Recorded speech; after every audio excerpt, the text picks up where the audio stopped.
So here is a personal online presence. It is mine. As you can see, I've got my name as my domain, billbrailsford.com, and it is mapped to my personal online presence. And so every site gets this area right here where you would have your photo and your name. And if you have a little tagline that you like to use, you can put that there.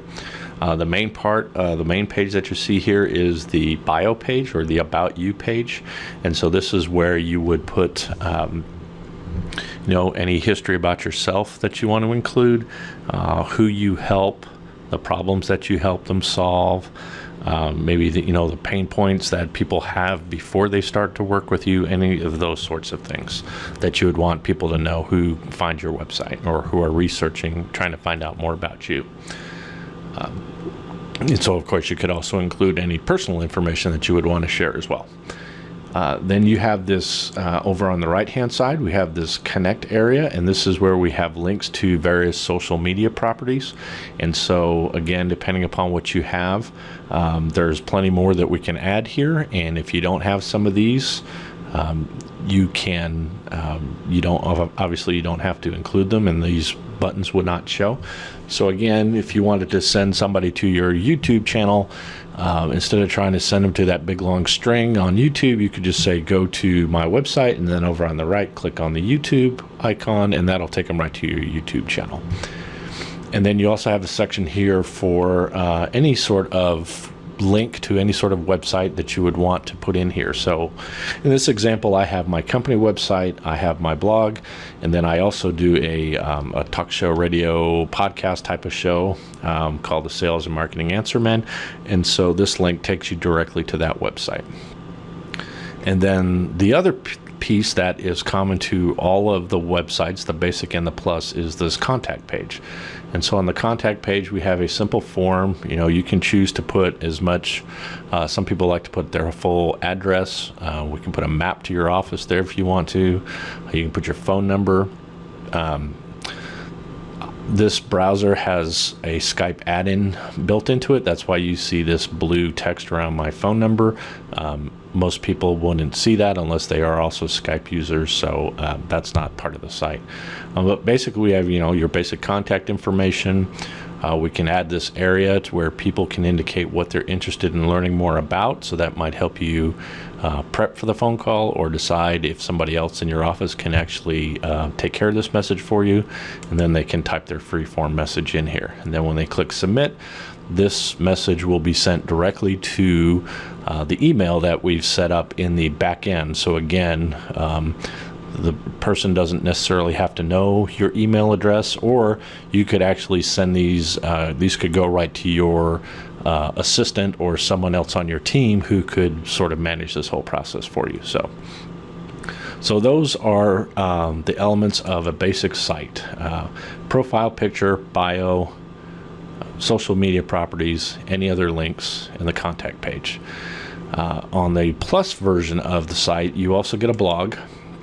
And so a blog is where, if you're not familiar with blogs, this would be a place where you could write short articles and share your expertise. It's a great way to help establish yourself as an expert in your field, and also can be a great way to help you get found in the search engines. And if you have questions about blogging, I'd be happy to answer those separately. We also have a landing page, and so a landing page is a special type of web page where you're trying to get someone to take one specific action.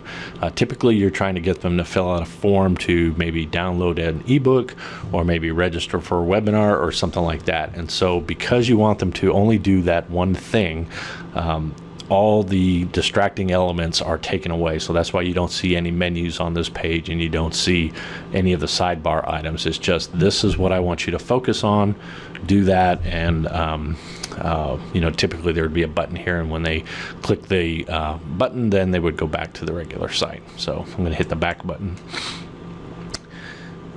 So that's a landing page, and then we have this resource page. And the resource page, the idea behind this would be, if you ever are in the situation where you have to email attachments like PDFs, whether they be brochures or spec sheets or price sheets or any of those types of things, rather than having to dig around and find the latest version and try to attach them to an email and then maybe struggle because the person can't receive attachments of a certain size and if any of those types of issues. So rather than doing that, what you can do is you can put those types of resources on your resource page and then just direct people to this page. So in this example, I have this is a PDF. It's a one-page brochure of the duct tape marketing system.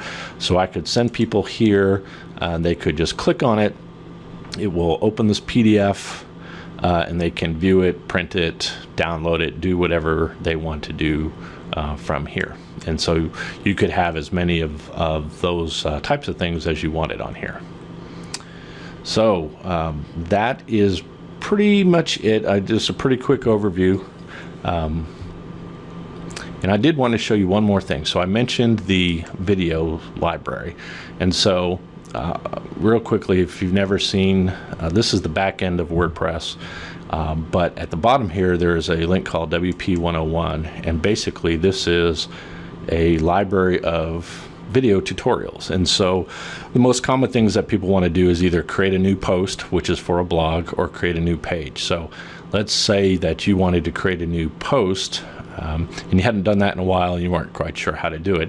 You could just come to this area, click on create a new post. It will pull up a video, a little less than 4 minute video. You could press the button. I'm not going to do it here. Watch the video, and it would walk you step by step on how to create a new blog post. And so you could then go ahead and do that, or if you had a new employee that you wanted to assign that to, or any of those types of things, you would be all set to go. So that's a quick overview, and if you have any questions, feel free to contact me, and I'd be happy to answer any of those questions for you.